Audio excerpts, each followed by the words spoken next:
மோடி அவர்கள் இந்த மண்ணுல கால் வச்சதுமே உதயசூரியனே மறைஞ்சிருச்சான், மழை வந்துருச்சான். கோமாளிகளை இப்ப கூட மழை வந்திருக்கு. சொல்றது யாரு? நம்ம பழனிசாமி, 10 தோல்வி பழனிசாமி. வாழ்க்கை முழுக்க கால்களை மட்டுமே பார்த்துட்டு இருந்தா சூரியன் எப்படி தெரியும்? பழனிசாமி அவர்களே,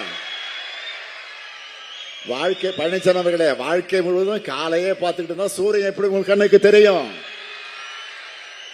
ஒரு முறை ஆச்சு தலை நிமிர்ந்து பாருங்க,